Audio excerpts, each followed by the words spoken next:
O nosso assunto de hoje é sobre envelhecimento, o processo de envelhecimento, e eu já quero alinhar com vocês algumas expectativas.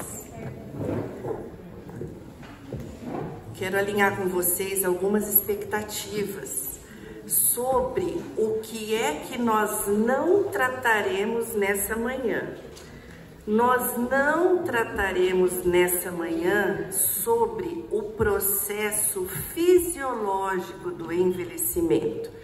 Não falaremos sobre perda de colágeno, osteoporose, sintomas da menopausa, por 3 motivos. Número 1, eu não sou uma pessoa da área de saúde, não sou capacitada para falar sobre isso. Só nesse ambiente, vocês têm acesso a bons médicos, bons profissionais de saúde. Aqui nesse ambiente eu identifico algumas profissionais da área de saúde, nutrição, educador físico, fisioterapeuta. Vocês têm uma gama de possibilidades. Eu não sou a pessoa, então não trataremos de assuntos relacionados ao processo de envelhecimento fisiológico. Motivo número 2. Tratando especificamente destes temas, possivelmente excluiríamos várias jovens que estão aqui e não estão com esses sintomas e não estão muito interessadas em saber o que é que vai acontecer daqui a pouquinho. Terceiro e último motivo, muito provavelmente é o mais forte motivo pelo qual não falaremos dos aspectos fisiológicos. É chato pra dedéu ficar falando sobre isso. E ninguém quer ficar batendo nisso o tempo todo.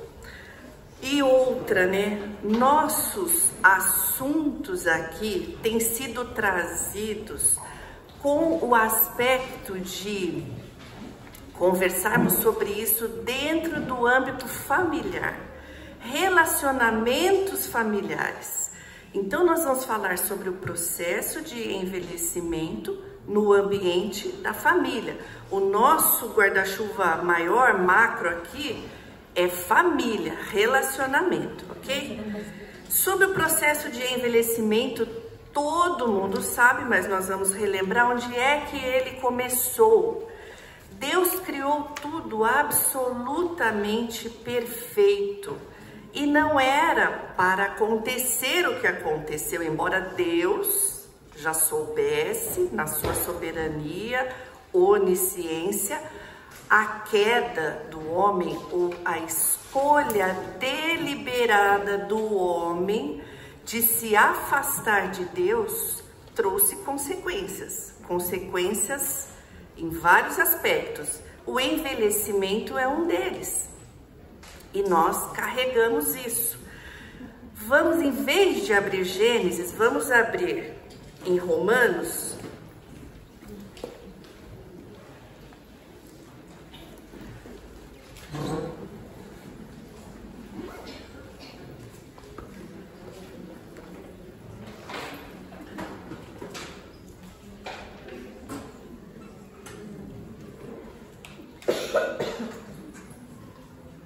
Vamos abrir em Romanos, então, 8, começando no 19. A natureza criada aguarda com grande expectativa que os filhos de Deus sejam revelados, pois ela foi submetida à futilidade. Algumas versões trazem submetida à vaidade, ao vazio, não pela sua própria escolha, mas por causa da vontade daquele que a sujeitou.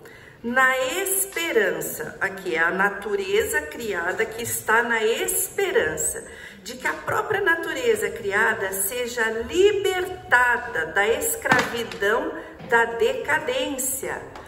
Outras versões trazem, seja libertada do cativeiro da corrupção em que se encontra. Ela vai ser libertada para uma gloriosa, vai ter uma gloriosa liberdade dos filhos de Deus.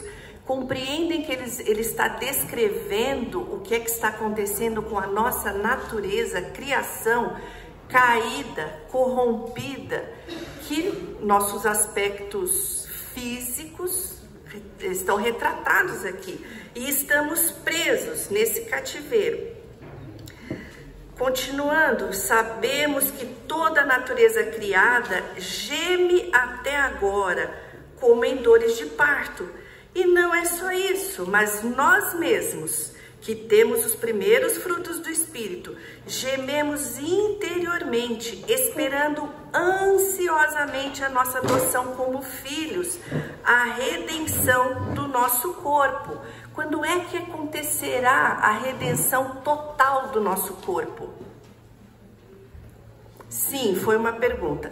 Quando é que acontecerá a redenção total do nosso corpo glorioso? Quando é que esses tecidos adiposos, essa celulite vai embora? Oi? Na volta do Senhor Jesus,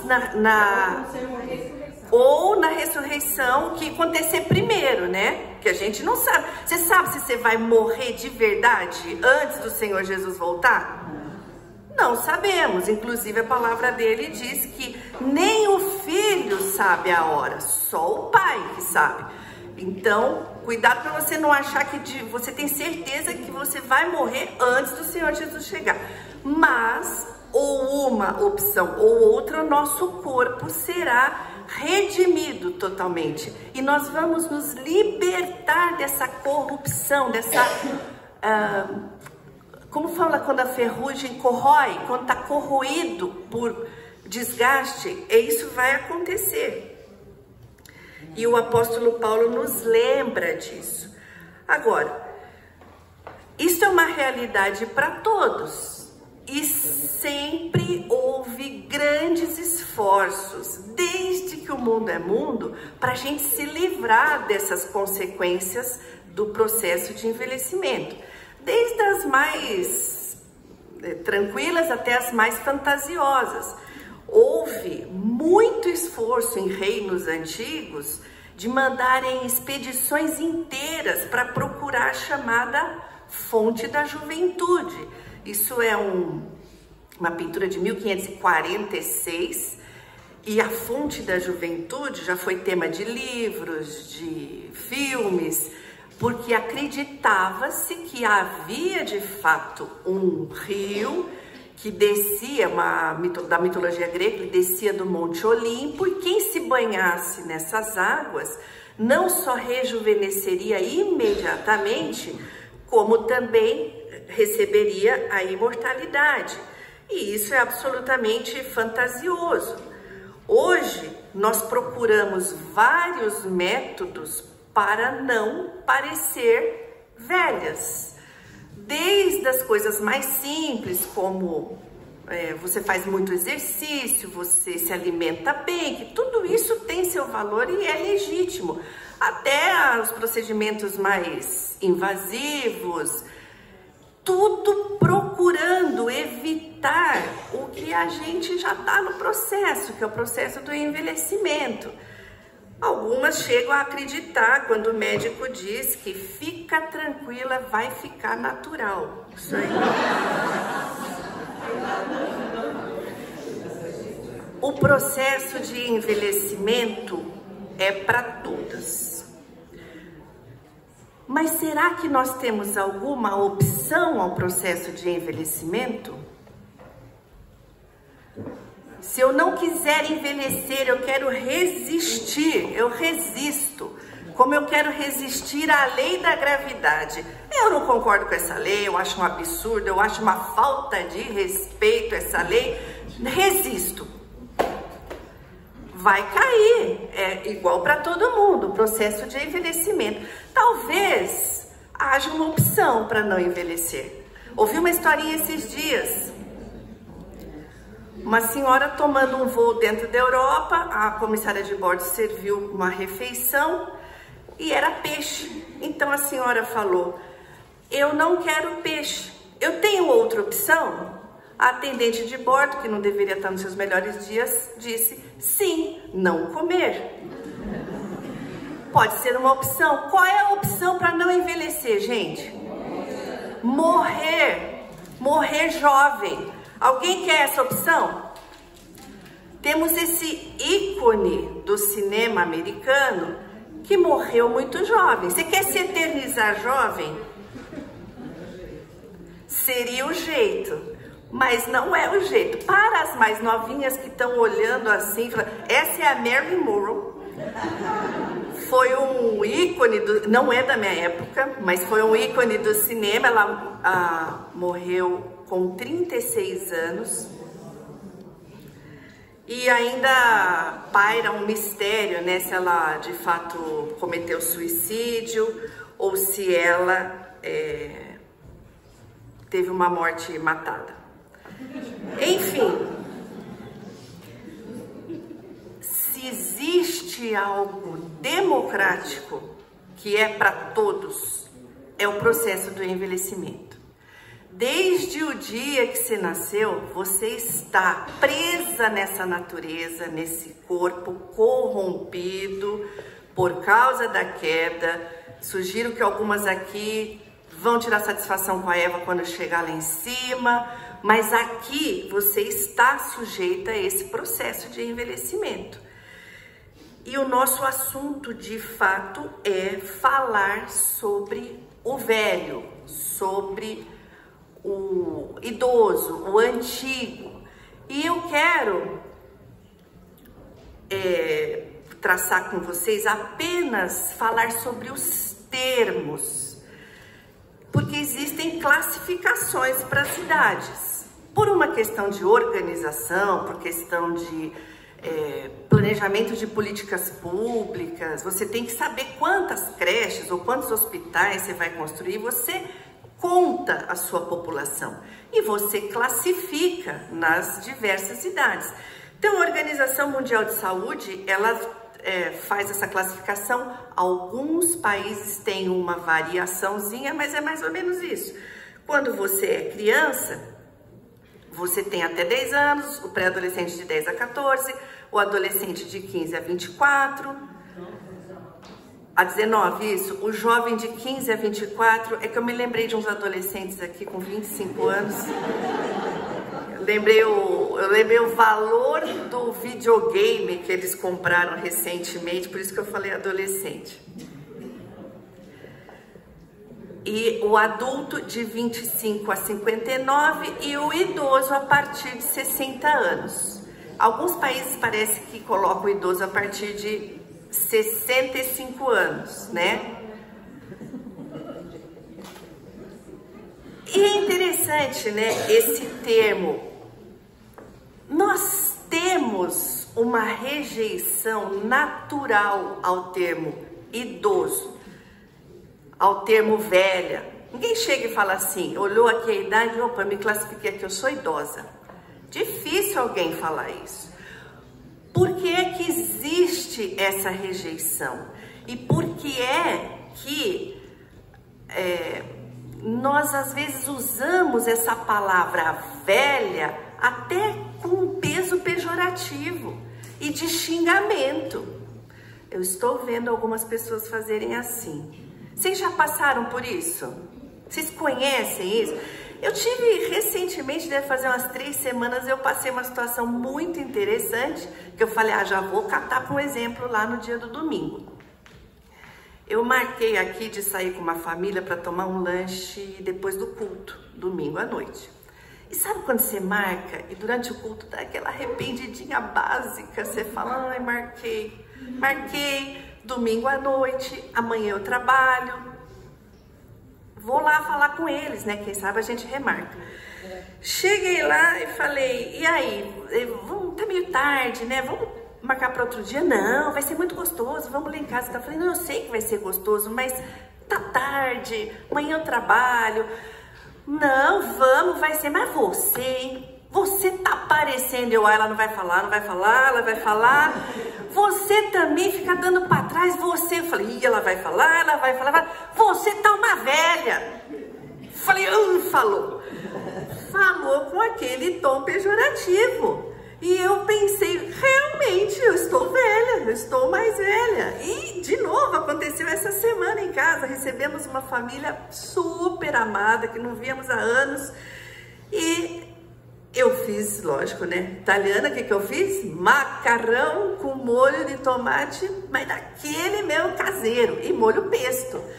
Só que eles chegaram para jantar e conversa, não sei o que, deu 9h30 da noite, nos sentamos para jantar. Todo mundo se serviu, eu não peguei nada. Aí a criatura vira para mim e fala, mas tu tá velha, hein? Você não vai comer? Eu falo, sim, estou velha. E eu conheço meus limites. Eu não vou comer, porque se eu comer esse macarrão agora, eu vou ficar até 5h30 da manhã, lendo, né? Porque não dá mais.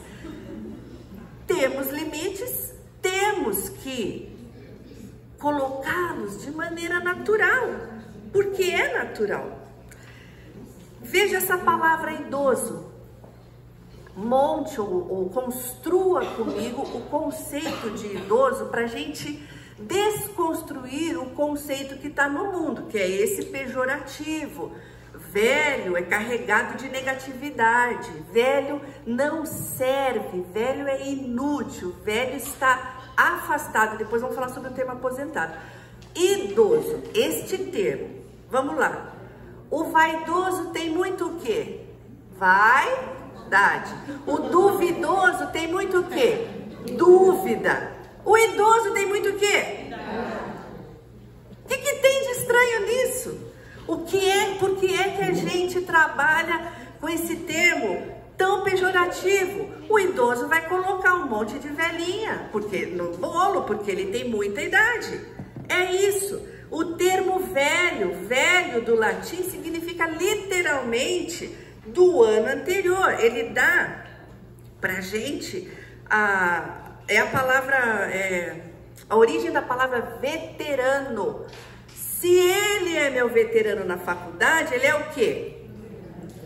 Mais velho um ano anterior. O que é que tem de errado com isso? Porém, o termo velho está absolutamente carregado de negatividade, de problema e de rejeição. Vamos olhar esse termo aqui, ancião. O ancião, no latim, ante-annus, anos de 12 meses, ele é à frente, ele está na frente no seu caminho. Esse é o termo ancião. Estamos falando sobre aspectos que estamos vendo na nossa sociedade.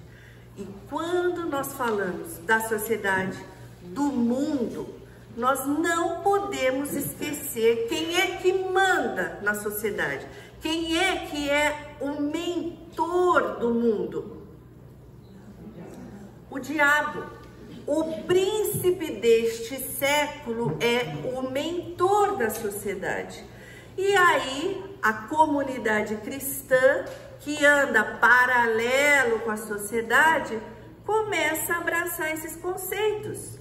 E nós começamos também a rejeitar não só a naturalidade do envelhecimento, mas as pessoas que são velhas. Vamos para a palavra de Deus. O que é que o Senhor fala? Abram aí.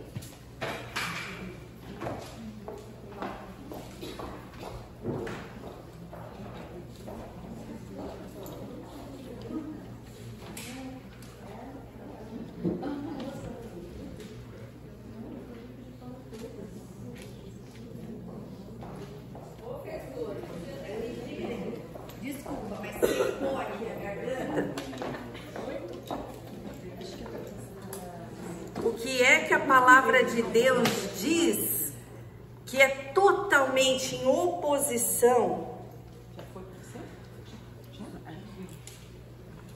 ao que a sociedade diz, ao que o príncipe deste mundo diz? Levíticos 19:32. Levantem-se na presença dos idosos, honrem os anciãos, tema o seu nome. Eu sou o Senhor. Isso é Deus falando. Esse livro de Levíticos está estabelecendo as regras, as leis para o povo de Deus, que Deus escolheu, separou e falou: vocês não vão ser igual aos outros povos. Para vocês, eu tenho outras leis, eu tenho outros princípios. Vocês terão prosperidade que eu vou dar, não que o príncipe desse século vai dar. E este é o nosso guia, é no que nós cremos. E ele está falando, diante do ancião você respeita, você tenha reverência, você admire e honre. Provérbios 20, 29. O ornato dos jovens é a sua força, e a beleza dos velhos as cãs.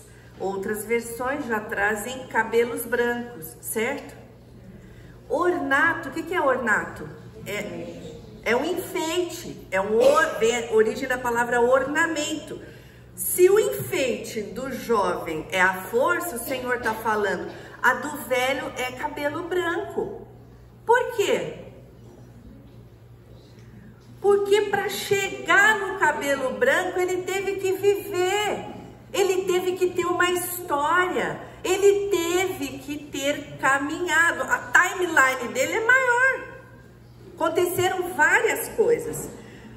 O Provérbios 16, 31. Os cabelos brancos são coroa de glória para quem andou nos caminhos da justiça. Outra versão, coroa de honra são as cãs, achando-se elas no caminho da justiça. Aqui já trabalha muito mais do que a gente quer. É um homem que teme a Deus, que caminhou na justiça do Senhor. Os cabelos dele branco serão honrados. Falamos então sobre o que a sociedade fala, o que o Senhor está falando. Na verdade, eu acho que eu usei o termo errado. Não é o que o Senhor está se opondo ao que o príncipe desse século está falando, não. O príncipe desse século, que não criou nada, pega tudo que Deus estabeleceu, amassa, enrola, rasga e joga para a sociedade, deturpa e joga para a sociedade. E aí a sociedade vai se chegando perto da igreja, e a igreja se chegando perto da sociedade, e aí a gente tem o que o Senhor não quer, um entrelaçamento. Não, você vai falar do meu amor para o mundo, mas você não é igual ao mundo. Para você eu tenho outros princípios. Estabelecidos estes conceitos, vamos lá colocar o ancião dentro do nosso assunto, que é a família. Uma curiosidade só sobre os cabelos brancos: a cada dia ou a cada ano que passa, as mulheres, os homens estão com cabelos brancos mais rápido, crescendo mais rápido do que antes, por causa do, alguém sabe? Uma palavra muito conhecida nossa, do estresse. Então isso é um fato já estudado. Então vamos colocar esse ancião dentro do contexto da família. Livro de Deuteronômio, existem vários versos, eu vou pegar só alguns para a gente situar o ancião dentro da família. E olha, vou usar então esses termos: velha, anciã, ancião, idoso, idosa, na boa, tá? A hora que eu falar é sem o peso do pejorativo. Então, Deuteronômio 4:9. Tão somente guarda-te a ti mesmo e guarda bem a tua alma, que te não esqueças daquelas coisas que os teus olhos têm visto, e se não apartem do teu coração todos os dias da tua vida, e farás saber a teus filhos. Se Deus está falando com alguém que tem que contar essas coisas para os filhos, qual é o papel dele aqui? Quem ele é dos filhos? Pai e mãe, muito bem. Se ele está falando agora, conta para os filhos dos teus filhos, qual é o papel que ele está desempenhando aqui? Vovô e vovó. Vovô e vovó, titio e titia de cabelo branco, que viram as coisas que o Senhor fez, tem que transmitir para os filhos e os filhos dos filhos. Isso significa que, número 1, não dá para você transmitir coisas para os filhos dos seus filhos se você tem 19 anos. Começa daí. Número 2, Deus está inserindo outras pessoas na formação das crianças, dos filhos, dos sobrinhos, de quem quer que seja. Cada um pode contribuir com a formação destas pessoas, contando o quê? O que os olhos deles viram, o que é que aconteceu, as maravilhas de Deus. E aí você fala, mas minha sogra não dá para ela inserir ela na formação dos meus filhos. Você não conhece a minha sogra. Gente, eu não conheço a sua sogra e eu só tô lendo. Então, não matem o mensageiro. Salmo 78. Aqui, esse salmo não é de Davi. Ele conta com riqueza de detalhes o tempo em que eles estiveram no deserto. E tudo que Deus fez, a maneira com que Ele os guiou, seja com o fogo ou a nuvem, a maneira com que Deus providenciou alimento. Só quem pode contar é quem viveu lá. Quem que não amava aqui escutar história de avô, de avó, de tia, principalmente quando eles contam de coisas que eles viveram com os seus pais, e contam como seus pais eram quando pequenos, e contam as falhas dos seus pais, e contam as próprias falhas, e vão contando. A Bíblia é um relatar de histórias imenso, e vamos ver aqui qual é o objetivo dessa contação de histórias.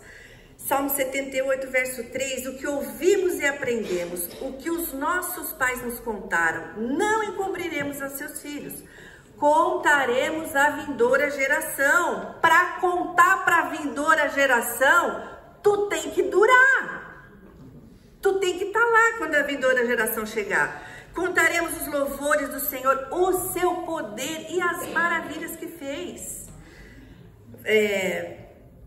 Ele estabeleceu um testemunho e ordenou aos seus pais que transmitissem aos seus filhos, a fim de que, aqui é crucial, conjunção de finalidade, com propósito, para que, com o objetivo de, com a finalidade de, do que? Que a nova geração conhecesse o Senhor.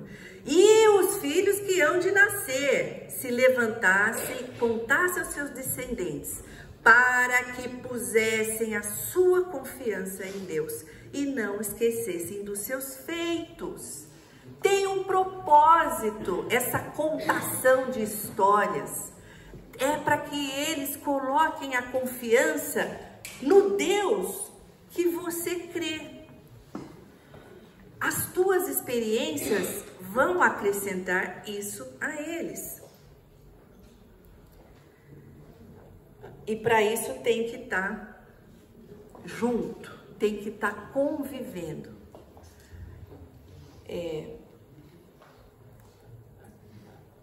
Hoje, realmente, nós temos muitas pessoas de idade, muitas pessoas, inclusive, que vivem sozinhas, e eu quero trazer um verso aqui para vocês.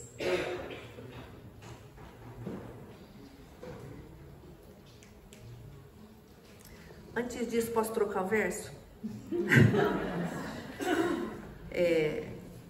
Quando a gente fala em conviver com idosos dentro das famílias, nós temos realmente um choque de gerações, de questões. E eu quero trazer então, primeiro, antes de contar algumas coisas, qual que é o nosso objetivo, qual que é o ideal. É que você esteja em qualquer fase do processo de envelhecimento, você possa observar, as mais jovens, lógico, observar e pensar como é que eu posso me relacionar melhor não só com os meus idosos, mas quando eu também for mais de idade. Então, se você puder abrir o Salmo 90, e ele é um salmo de Moisés, ele não é um salmo de Davi. Nós que temos mais idade, nós temos a tendência a olhar as coisas e falar, poxa, olhar as pessoas e falar, nossa, mas eu te vi tão pequenininho, olha como você está um homem, você já tem família. E tudo a gente associa com a passagem do tempo muito rapidamente. Eu acabei de encontrar uma criança que troquei fralda outro dia, e ele, oi tia, de barba. Ah, você tá correndo? Eu vou dar aula para os jovens. E eu, nossa, que legal. E ele me contou do assunto e eu me enchi igual um pavão, corujei ele para os pais, porque eu falei, outro dia esse menino era tão pequeno e hoje ele tá dando aula sobre ética cristã. Uau! E passa rápido, pra gente passa rápido. Tava dando a classe de pais para adolescentes. E a luz bate, a gente não enxerga muitos rostinhos assim, né? Então, quando deu o intervalo, eu falei, nossa, você tá aqui?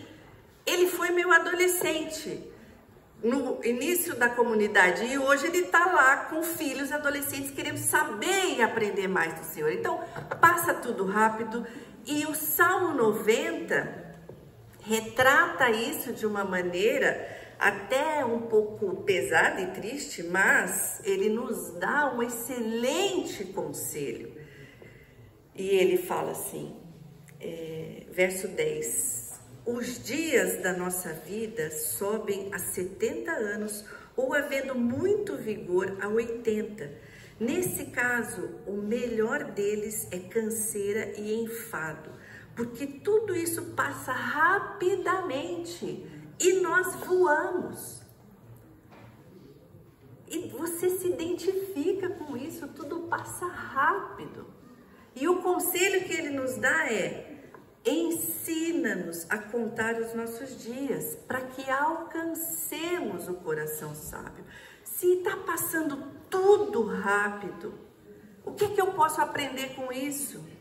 Eu quero me juntar, ou observar, ou conviver com famílias que têm uma situação tá na fase de processo de envelhecimento mais rápido que a minha, mais avançada do que a minha, e eu quero aprender, eu quero ter esse coração sábio diante do Senhor, para que a minha fase de envelhecimento com os meus idosos, com as minhas velhas, seja mais suave. E agora eu quero ir para o texto que a gente tinha falado, de Isaías 46. Não importa a fase do processo de envelhecimento que você está. Se você um dia compreendeu que Jesus é o Filho de Deus e pela graça você aceitou a salvação do Senhor Jesus, em primeiro lugar você é filha de Deus. Então, você pode, antes de você ser uma filha, uma avó, uma mãe, uma tia, uma prima, uma sobrinha, você é filha do Deus Altíssimo. E a sua vida é para o serviço dele, é para agradar a ele. Então, se a tua condição hoje você fala, mas eu sou sozinha, eu nem tenho família para aplicar esses conceitos, eu nem tenho mais meu companheiro, ou eu nunca tive uma companhia, ou minha família mora longe, meu filho está muito longe, eu sou sozinha. O Senhor está dizendo que você não está sozinha. Verso 3 do capítulo 46 de Isaías. E ele fala para qualquer um que está neste processo com ele. Escuta-me, ó casa de Jacó, todos vocês que restam da nação de Israel, vocês a quem tenho sustentado desde que foram concebidos. e que tenho carregado desde o teu nascimento.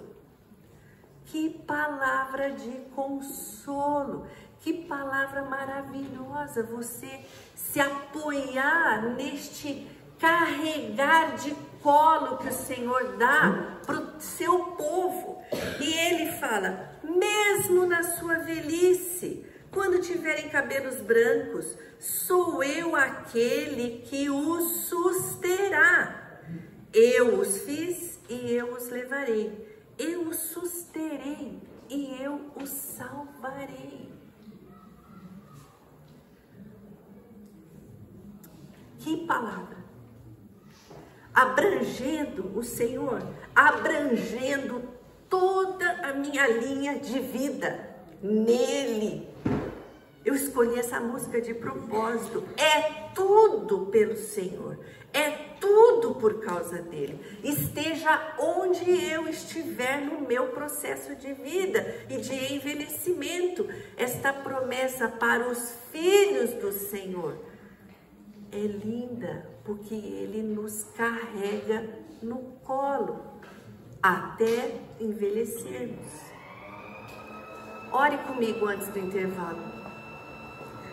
Senhor, eu quero te agradecer por esta palavra, não só de consolo, mas de carinho da tua boca, que diz que o Senhor nos carrega, que diz que o Senhor nos levará, nos sustentará, nos salvará, independentemente da nossa condição de vida hoje, independente se estamos sozinhos, sem os nossos familiares, o Senhor está conosco e nos sustenta. Eu te peço, ó Deus, que cada coração aqui seja cheio de fé na tua palavra e abrace, Senhor, essa promessa. É a minha oração no nome do Senhor Jesus.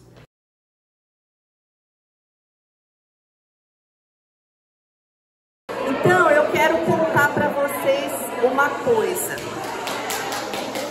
Eu tinha uma faxineira, uma moça, uma senhora, né? Já estava há algum tempinho conosco e eu entrava, quando eu voltava do trabalho, eu encontrava com ela já se aprontando para ir embora. E por algum tempo isso ficou, né? Nós nos encontrávamos assim. E eu falava para ela assim, viu, fulaninha, essa blusa tá manchadinha aqui, eu acho que vai demorar para sair. Ai, obrigada. Essa blusa talvez demore para sair, essa manchinha aqui. Você gasta um tempinho, coloca no sol, tal. Ela, essa manchinha aqui é facinha. No dia seguinte eu falava, mais ou menos, tá bom. E essa forma aqui, caiu um pouco de gordura, tal. Dá uma esfregadinha. Isso aqui é facinho, né? Pode deixar que eu faço. E foi assim, eu olhava e falei, ficou tão perfeito. Um dia eu chego, cruzo com ela na saída, ela tá com um óculos desse tamanho assim. Eu falei, ué, você usa óculos? Ela falou, uso para pegar o ônibus, senão eu não enxergo. Mas aqui na sua casa eu não preciso de óculos. Explicado, né? O que eu quero dizer com isso? Agora nós vamos tratar de alguns assuntos e eu quero que você coloque o seu óculos ou deixe o Espírito Santo colocar o óculos em você, porque muitas coisas que falaremos, você vai falar, mas a tia Cotinha não tá aqui e ela tinha que escutar isso. Vou mandar para ela esse versículo, isso aqui é para ela se tocar. Por que a minha mãe não veio hoje? Só porque tá frio? Minha mãe não veio? Tinha que estar aqui. Não, é você que está aqui. A palavra de Deus, ela fala comigo.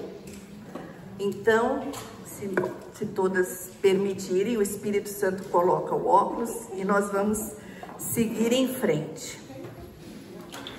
A estrutura das famílias mudou muito. Em 40 anos nós tivemos, em 80 anos nós tivemos uma mudança muito expressiva no que compõe as famílias. Em 1940, o número de filhos, por média, né, por mulher, era 6,8. Hoje, o dado é de 2020, nós temos 1,7 filhos por mulher. Gente, ninguém vai chegar e tem uma criança e mais meia na casa, né? Na média geral, as mulheres estão tendo 1,7 filhos.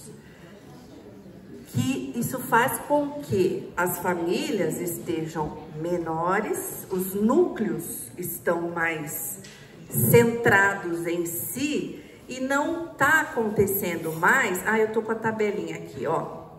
A taxa de fecundidade, essa aqui é no Brasil. Em 1940 era 6,16. Não dá para ver, né? Eu vou ler então. Muito bem. Velha só eu, né? Que eu sento ali atrás, eu não enxergo nem a tela aqui. Vocês puseram óculos. Muito bom. Então, em 1940, você tem 6,16, em 2010, 1,90, o dado que eu trago é de 2019, 1,7 por mulher. O que isso significa? Que as famílias estão mais reduzidas, menor número de filhos e também por questões diversas, porque não estamos mais tanto na zona rural, porque estamos na zona urbana, porque a globalização fez com que os filhos começassem a trabalhar em locais muito distantes, nós não temos mais essa composição dentro da mesma família de várias faixas etárias. Dentro da mesma família quer dizer, dentro do mesmo teto. O que também está acontecendo é que nós estamos deixando de conviver com as nossas famílias estendidas, mas vejo que agora é raro pessoas que estão sempre em contato com vários primos, vários tios e tias, e o avô e até bisavô, e um contato frequente. Eu tive o privilégio de crescer numa família muito grande, mas grande é grande. Nós tínhamos uma rua lá em São Paulo, eram 11 casas da mesma família, uma vila praticamente, italianada, aquele pastício, aquela coisa, que tem muito rolo, mas tem muita coisa boa também, uma rede de suporte absurda. Então, eu cresci, meu pai era o 12º filho, o último de 12 filhos, 12º filho. Então, eu cresci em contato com uma faixa enorme de experiências, vamos dizer assim, ou de faixas etárias, né? Então, era o vovô com o titio, com a prima. Eu, na mesma reunião, na mesma casa, eu via a minha prima amamentar, eu ajudava a trocar a fralda do outro priminho, outras crianças ajudavam a tia a fazer a massa do macarrão. Aí daqui a pouco, no meio da sala, desce a outra tia com o pinico do tio para levar lá, né, no lugar adequado para lavar. As crianças iam junto para ver o que é que a tia estava fazendo. Se tinha algum mais de idade que tinha que deitar um pouco depois e descansar no sofá, não nos causava estranheza ter que arrumar um lugar para ele ficar e conviver conosco. Então, o que está acontecendo hoje? As famílias estão tão autocentradas no núcleo, papai, mamãe e filhos. Os filhos começaram a ser, os filhos crianças começaram a ser o centro da família e não a honra aos anciãos. E aí tudo começa a causar estranheza. Aí você vai na casa da titia, porque precisa ir lá, começa daí. Eu preciso ir na casa da minha tia mais velha, meus filhos não gostam de estar comigo, mas vai emburrado, ou vai para casa da mãe, ou sei lá o que, e você chega lá e a tia se lascou para fazer um almoço para você, porque você nunca aparece. Aí ela tá lá, porque ela é velha e ela tá se esforçando para te atender. E ela te abraça e você, ou seu filho, ai, que cheiro de alho e cebola. Mas queria o quê? Coco Chanel? Ela ficou lá se lascando no fogão para te atender. E isso está causando, os nossos filhos estão estranhando estar com pessoas mais velhas. Como eu disse, eu convivi. Então, andador, bengala, naquela época não tinha fralda geriátrica, mas depois eu conto um pouco da minha história depois com os meus idosos, fralda geriátrica. Hoje, as famílias, e outra, hein? Os pais estão blindando os seus filhos pequenos para não ter contato com isso, como se isso fosse algo negativo. Vou afastar. Ai, não, meu filho não gosta de ficar comendo na mesma mesa do meu tio lá, porque a dentadura dele fica sambando, e o meu filho tem nojo. Gente, eu não tô contando coisa que eu acho não, hein? Se eu escutei. Não, meu filho tem ânsia quando senta com o tio para comer, porque ele faz muito barulho para mastigar. Estamos quebrando um princípio dado por Deus. Honra e respeita o ancião. É agradável ficar vendo o mais velho ter esse tipo de degeneração? Você não gostaria de estar sempre perto de pessoas com a pele de pêssego? Sim. Mas não é isso que a palavra de Deus fala, é para honrar.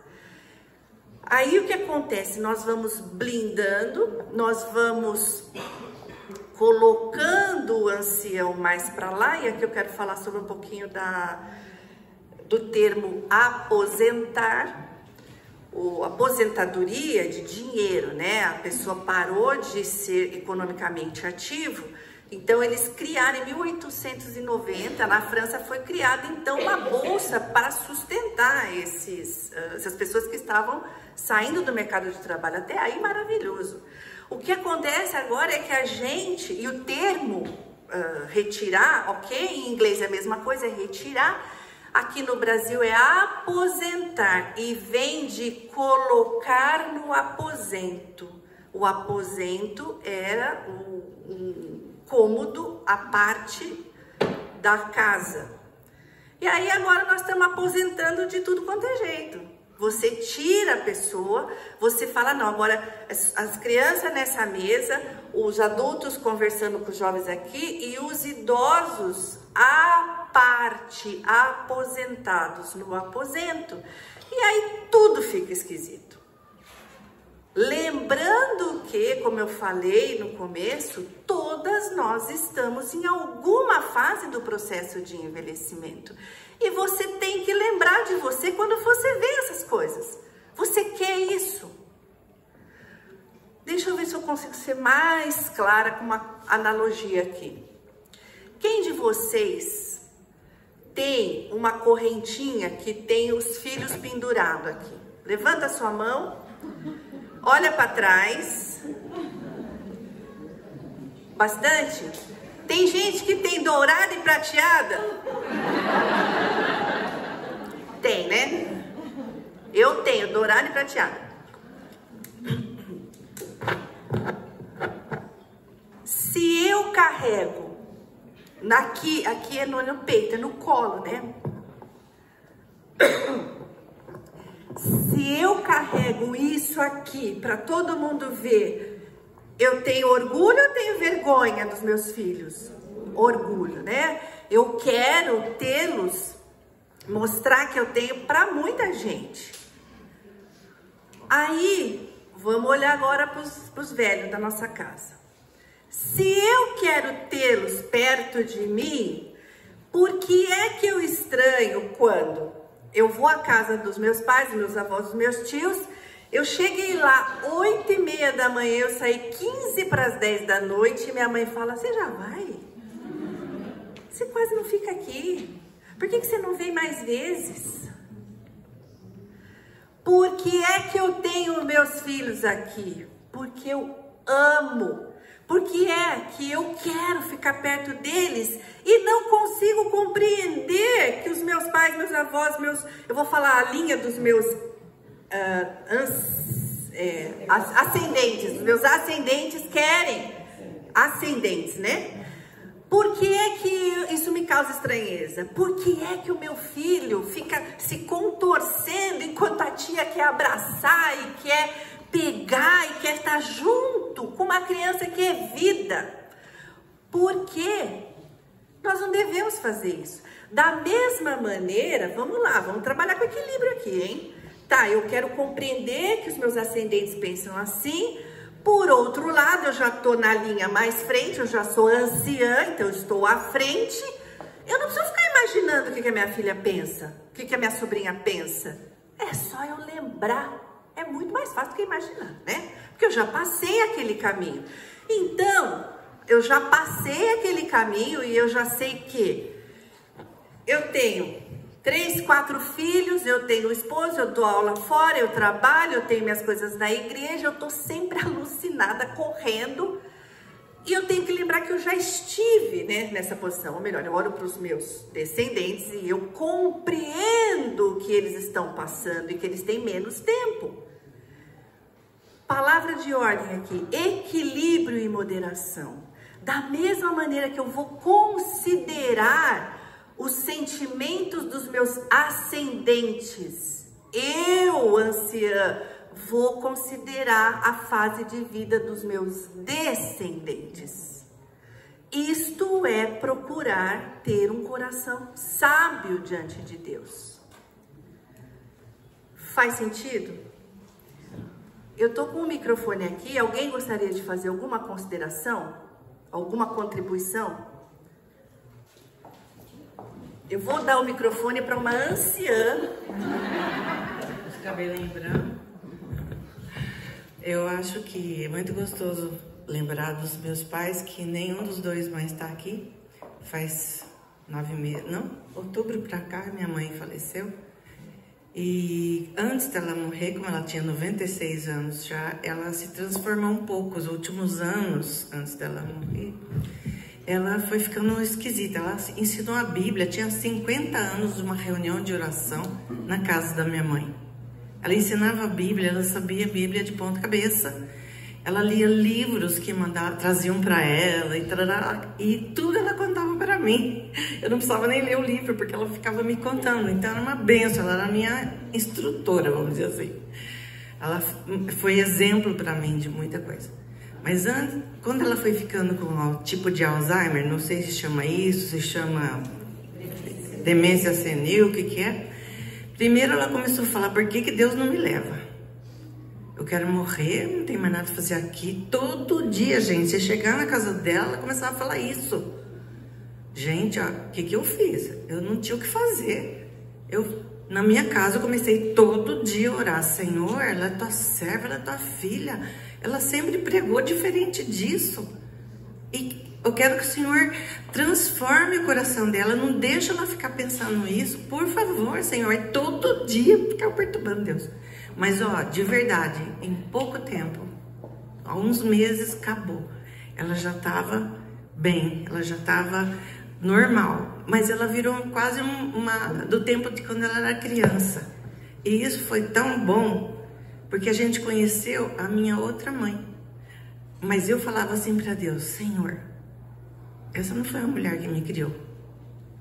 Eu estranhava certas coisas, porque ela repetia as histórias que as tias dela do passado falavam. E ela falava assim, eu nem sei se eu vou para o céu. Olha!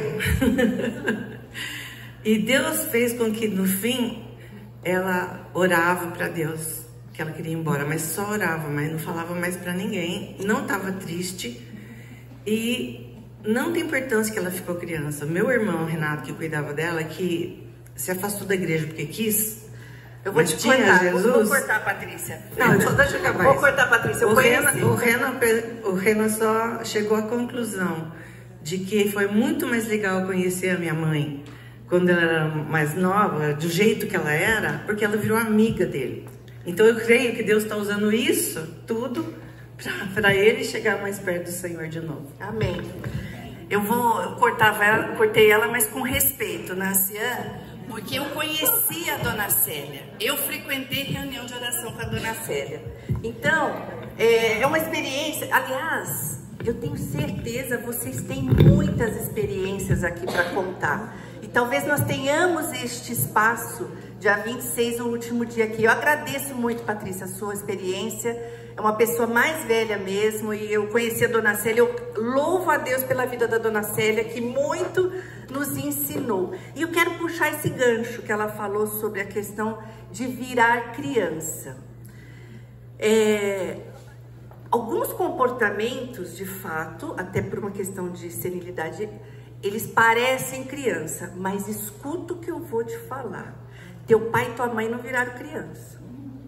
Você não pode inverter os papéis. Eu estive com uma família amiga, o pai com limitações seríssimas de motora e de fala, e a filha que pouco convivia com ele, mas era outra filha que convivia, falava: papai, dá a mãozinha aqui, quer que eu corte tua carninha? Não.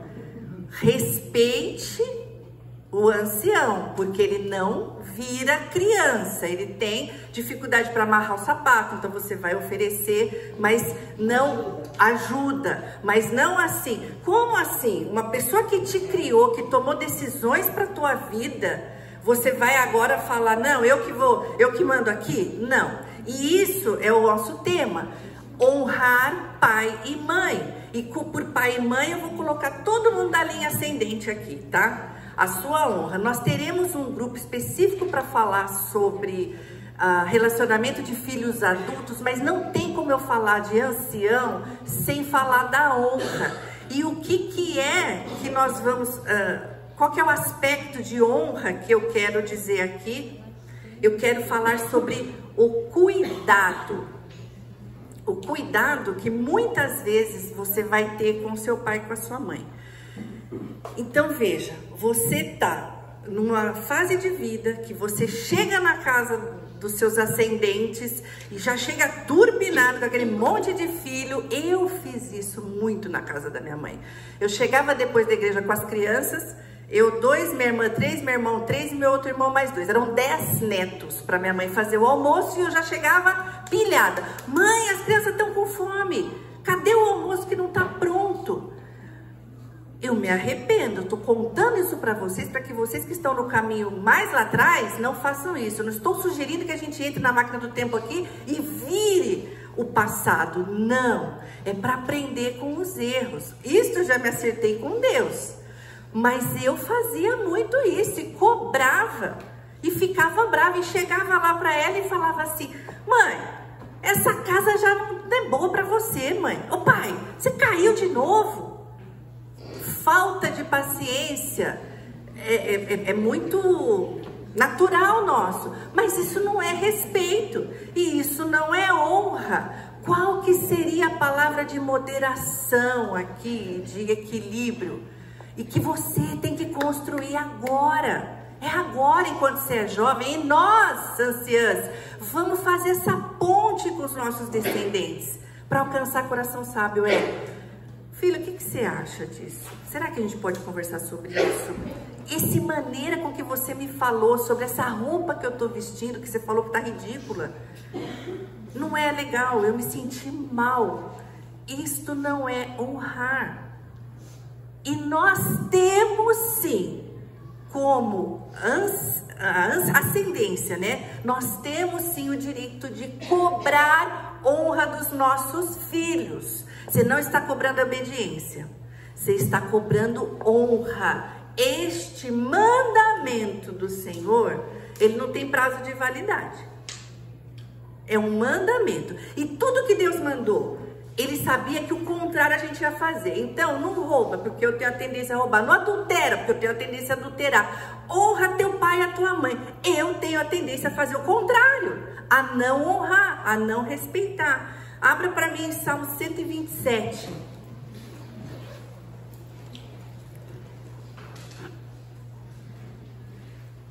O verso 4 e 6. Esse verso, essa passagem, se vocês são bem tradicionais de igreja, vocês vão se lembrar quando é que a gente usa essa passagem do Salmo 127. Em geral, né? Eu falei 26 ou 27? Muito bem, não tem o verso 6.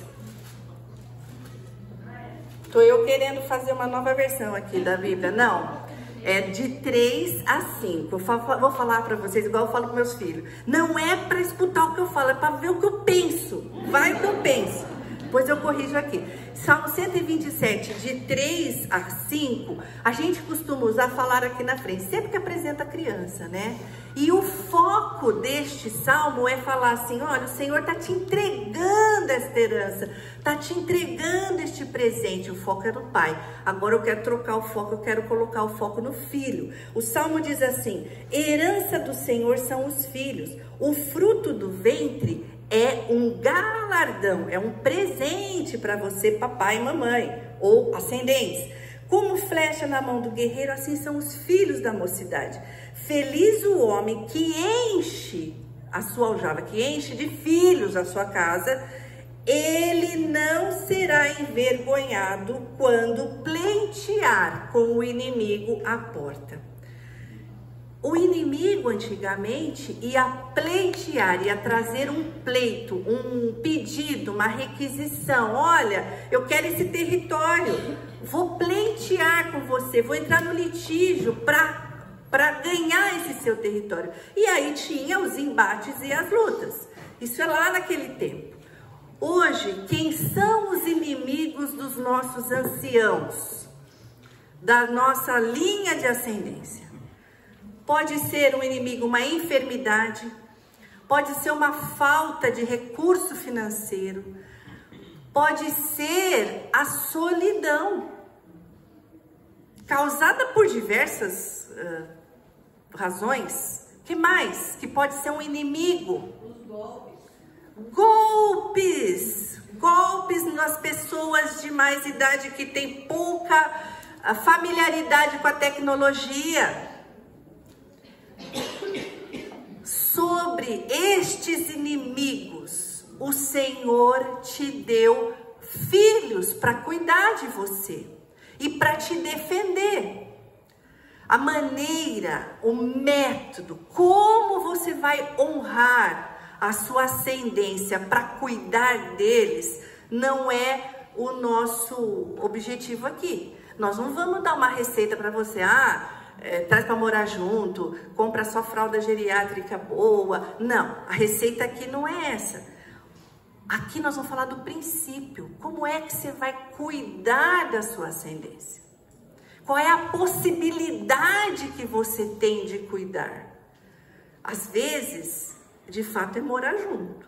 Às vezes, é você colocar em algum lugar que tenha um bom recurso que você pode cuidar. Às vezes, vai ser uma videochamada, porque você está longe.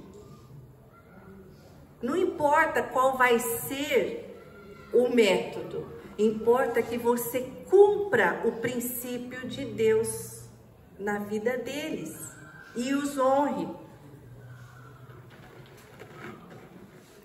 Eu não vou ter tempo de contar a história, mas nós tivemos uma experiência com essa família estendida muito interessante, muito edificante, na verdade, porque a minha formação foram com esses tios, esses irmãos do meu pai mais velhos, né?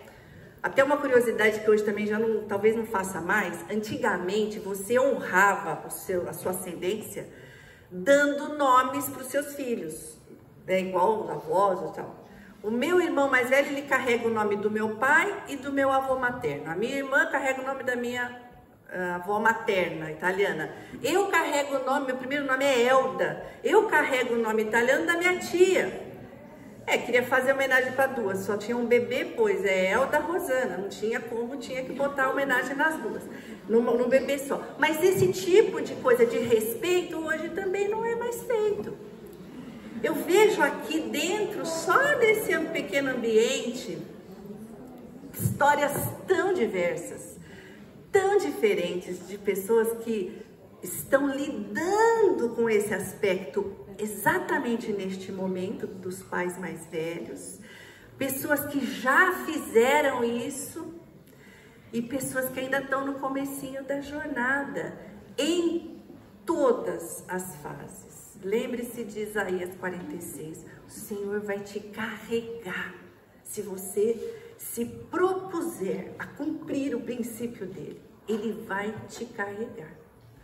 O que é um pouco triste, eu tenho escutado algumas coisas um pouco tristes, quando eu escuto pessoas falando assim: meus filhos não vão querer ficar comigo e não vão cuidar de mim.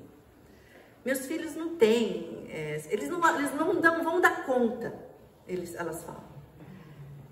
É com tristeza que eu escuto isso, porque o princípio da palavra de Deus, ele é claro. Você não deve, talvez se você está duvidando, trabalhe um pouco o ensinamento. Será que é porque você se afastou da sua linha de pais e mães, os seus ascendentes?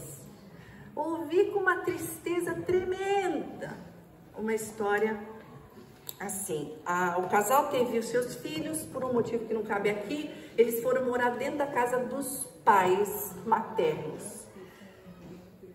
A mãe desses filhos não dava devida honra aos seus pais. E o tempo passou. Cada filho formou uma família. Hoje, esta mãe que criou os seus filhos dentro da casa dos seus próprios pais adoeceu. Por circunstâncias diversas, precisa ficar com algum filho, na casa de alguém. E ela recebe a seguinte mensagem: mãe, eu não acho justo eu ter que trocar toda a minha vida neste período. Não acho justo submeter a minha esposa a essa situação. Afinal de contas, você bem sabe, eu tenho os meus gatos.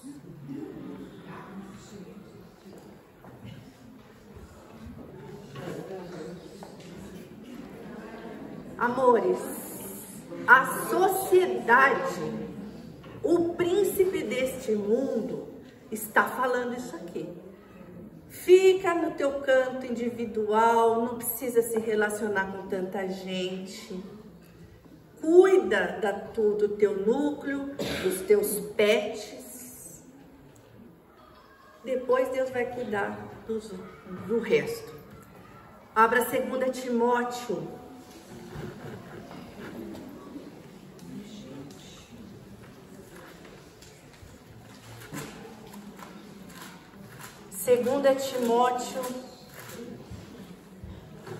Desculpa, é 1 Timóteo, capítulo 5. Ora, aqui o contexto é o seguinte: Paulo está dando instruções para Timóteo, que está liderando uma igreja. E ele está falando assim: ô Timóteo, tem muita anciã aí, velha, de idade e viúva, e elas estão pesando nas finanças da igreja, no cuidado, né? A igreja tá fazendo isso. A primeira coisa que você tem que fazer, Timóteo, é ver se ela tem família. A família que tem que amparar a viúva.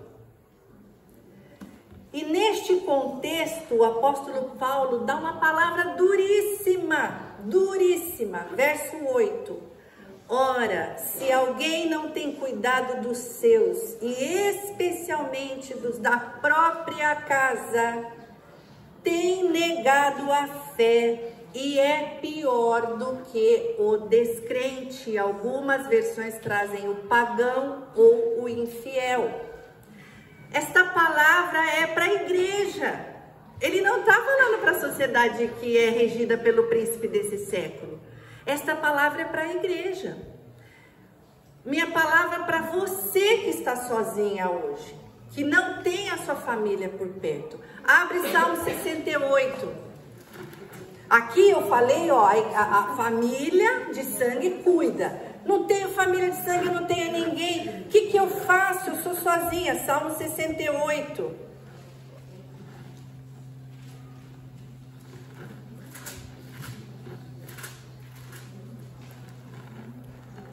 Salmo 68, verso 6. Deus faz com que o solitário more em família. Ele está tirando a pessoa de uma situação adversa e colocando em família. É família de sangue? Nem sempre. A família da fé imita a família criada por Deus, do núcleo, do papai, da mamãe, das pessoas que se apoiam. Você não está sozinha. Você tem uma família de apoio na comunidade cristã. Ah, mas eu não sirvo para nada, eu sou velha. Tá, eu estou identificando só nessa sala 8 pessoas jovens que vieram estudar aqui em Campinas e não tem suas famílias aqui. Cada um pode adotar uma família e pode expressar o amor de Deus e pode espalhar a glória de Deus neste convívio. Abra sua casa, queira servir. Nosso propósito não é ficar bem, gente. Nós não estamos aqui para isso. É tudo por Ele, mas é para servir. É para servir. A hora está avançando e eu queria perguntar se vocês assistiram esse filme aqui. Esse filme, ele trata de uma questão, uma enfermidade que ela teve, se eu não me engano, é Alzheimer. E o final é muito surpreendente, porque a gente acha que é um que vai cuidar, no final é outro que larga e tal. Este filme aqui, alguém já viu? O pai, né? Acho que fala, o meu pai, acho que é em português.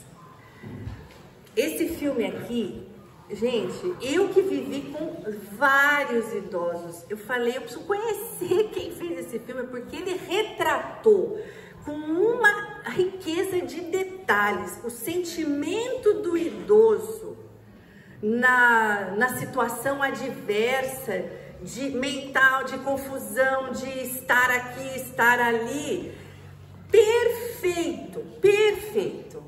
Mas que delícia, não que eu gosto de chorar para ver esse filme, tô falando, é delícia que eu gosto de sofrer. Não, desculpa, eu vou começar a falar de outro jeito.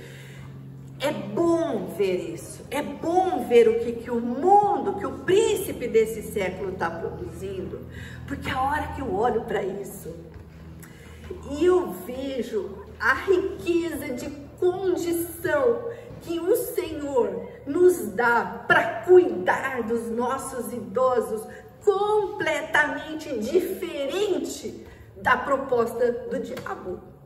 Isso me alegra. Isso me faz pensar que o Senhor que realiza isso em nós não é nossa força, é a nossa disposição de cumprir o princípio. É isso. Abre lá comigo Efésios 2 e nós estamos encerrando. Quando eu olho esses filmes, eles detalham a podridão do relacionamento humano, podridão que eu tenho, mas por uma ação espontânea do Senhor, Ele me tirou dessa condição. Efésios 2, verso 1, ele fala, Deus vos deu vida, estando vós mortos nos vossos delitos e pecados. Eu sou igual a esse filme aqui, eu faço tudo igual, faria, se o Espírito do Senhor não tivesse me tirado. Verso 4, mas Deus, sendo rico em misericórdia e por causa do grande amor que te amou, Ele te tirou dessa condição e Ele te salvou pela graça. Em verso 10, Ele te salvou por um propósito. Ele preparou boas obras para que vocês andassem nelas. É esse o nosso propósito de vida, seja na família, na comunidade, na sociedade, nos vizinhos, não importa. Você tem um princípio a cumprir com a sua família e o Senhor te capacita para fazer isso. Já deu o sinal, nós vamos orar. Só vou mostrar a minha família italiana. Não, essa foto foi tirada em 1945, pela idade do meu pai, mas é talvez uma história que eu vou contar depois, a maneira com que Deus conduziu o cuidado dos idosos dentro da nossa casa. Quem sabe um dia eu vou contar. Vamos orar. Senhor, nossos corações diante de Ti, para que o Teu Espírito faça a obra nas nossas casas. Nós amamos a nossa família, nós amamos estar com eles e temos muitas dificuldades. Opera em nós o que não temos a menor condição. Recebe a nossa oração no nome do Senhor Jesus. Amém.